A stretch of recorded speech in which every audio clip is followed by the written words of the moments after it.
Taifa la Israeli limeweza kutenga mabilioni ya fedha kwa ajili ya kupanua makazi katika ukingo wa Magharibi, yani West Bank. Hofu kubwa zaidi kwa Palestina imeongezeka kutokana na maamuzi hayo.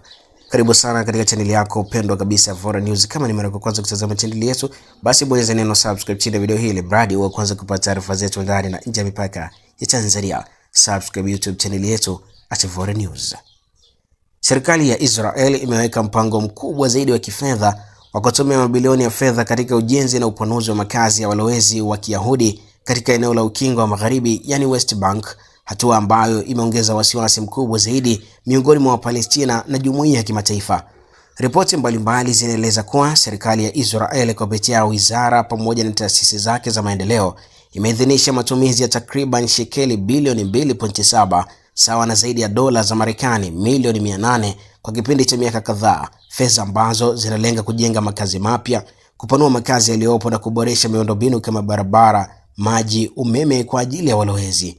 Hatua hizi zimejiri katika kipindi ambacho hali ya kisiasa na kiusalama inaendelea kuwa tete, huku Wapalestina wakilalamikia ongezeko la uvamizi wa ardhi zao, ubomoaji wa nyumba na vizuizi vya kiharakati. Maeneo kadhaa ya Palestina yameripotiwa kukumbwa na ongezeko la operesheni za kijeshi na ujenzi wa barabara maalumu zinazotumiwa zaidi na walowezi wa Kiyahudi.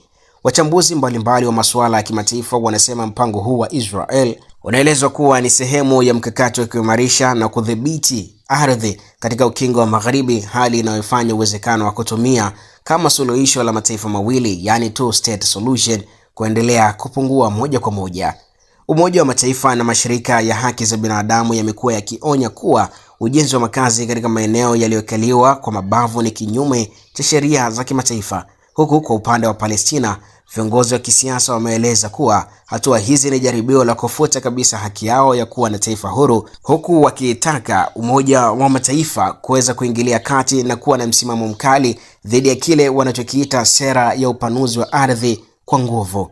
Hadi sasa serikali ya Israeli imekuwa ikitetea hatua hizo kwa kudai kuwa ni kwa ajili ya usalama wa raia wake na maendeleo ya ndani ya taifa la Israel, huku ikipuuzia wito wa kimataifa kusitisha ujenzi wa makazi mapya katika maeneo yenye mgogoro. Hofu kubwa zaidi kwa Palestina imezidi kuongezeka kufuatia hatua za serikali ya Israeli kuwekeza mabilioni ya fedha katika ujenzi na upanuzi wa makazi ya walowezi katika eneo la ukingo wa Magharibi. Kwanza kabisa, Wapalestina wana hofu ya kupoteza ardhi yao ya kihistoria kutokana na upanuzi unaoendelea kufanywa na Israeli wa makazi. Mara nyingi hufanyika kwa kutoa ardhi inayomilikiwa na familia za Kipalestina, jambo linalosababisha wananchi wengi kulazimika kuondoka katika makazi yao na kushuhudia mashamba yao yakigeuzwa kuwa maeneo ya walowezi. Hali hii imekuwa ikichukuliwa kama aina ya kunyang'anywa kimya kimya ardhi zao. Pili, Wapalestina wanaogopa kuendelea kuvunjika kwa muundo wa maeneo yao. Ujenzi wa barabara maalum kwa walowezi na vituo vya kijeshi huigawa maeneo ya Kipalestina katika vipande vidogo vidogo, hali inayofanya iwe vigumu kusafiri, kufanya biashara na kufikisha huduma muhimu kama afya na elimu katika maeneo mbalimbali. Hii huathiri moja kwa moja uchumi wa familia na ustawi wa jamii. Tatu, kuna hofu kubwa kwamba ndoto ya kuwa taifa lao uhuru linaendelea kufifia moja kwa moja.